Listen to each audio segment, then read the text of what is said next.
A high-stakes rescue mission is underway. Police are staking out the underground bunker where a 6-year-old boy is being held hostage after being kidnapped on his ride home from school.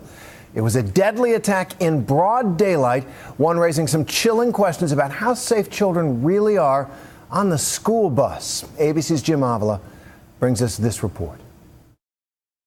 Just had a bus driver shot, possibly deceased. That was bad enough. An innocent driver shot to death, 66-year-old Charles Poland. And as police rushed towards his school bus in Midland, Alabama, they found much worse. Suspect has removed the child from the bus. This bright yellow rolling sanctuary for a group of elementary school kids had become a horrific crime scene. The armed suspect, police would learn, had escaped with a 6-year-old boy in his hand, heading to an underground bunker on his property, holding the boy prisoner 8 feet below ground in an earthen cave stocked with supplies that could last weeks. The young witnesses telling authorities it was a raid on their school bus by a mean man determined to take a child hostage. He started telling him he needed a kid because something about the law coming after him. Police sources identify the suspect as 65-year-old Jimmy Lee Dykes, a man who's been in trouble with the law before. In fact, court records show Dykes was due in court today on charges he pointed a gun and fired at a neighbor.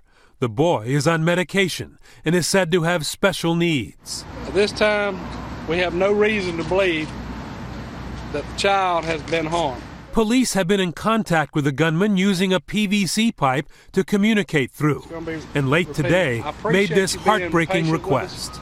Pray. Pray.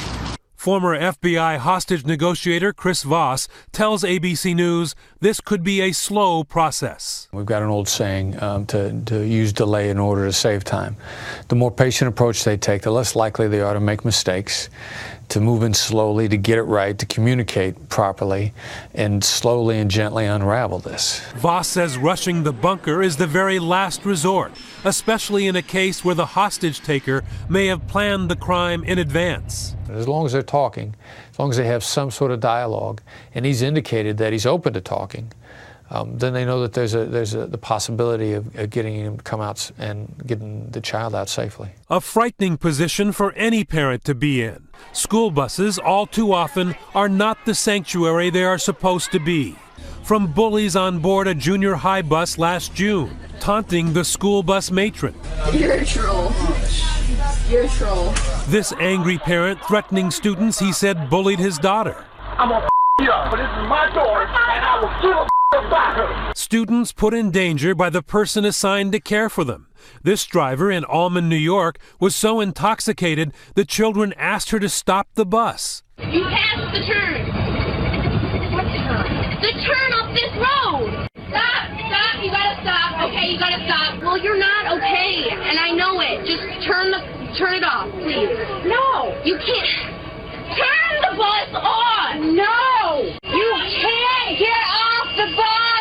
Then there is this investigation done late last year by our affiliate in Baltimore, ABC2, catching on tape hundreds of speeding buses, others running red lights. We took this video of these tickets. We took it to bus stops and showed it to parents as they stood there with their children. They were stunned. They were alarmed. They couldn't believe that once they put their kids on the bus that these things could happen. It was happening in Cincinnati, too, where our affiliate bought a radar gun. No way. Scares me for the sake of our children. Scary for good reason. Kids aren't required to wear seatbelts in most school buses. This Ohio bus with an interior camera captured what can happen in an accident. Seatbelts aren't required because despite these frightening incidents and this week's school bus hostage taking, an average of only 6 students a year die on school buses, safer on the bus than in any parent's car. But little comfort to the parents of the 6-year-old held in a bunker tonight by a deranged gunman who attacked what should be a safe haven. If I were talking to the parents, I'd say, I know you're scared. I know you're horrified.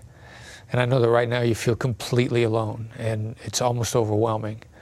So I'm going to ask you to work with us and let patience be your shield as opposed to be your enemy. Parents who now, like police, can only be patient and pray. For Nightline, I'm Jim Avila in Washington.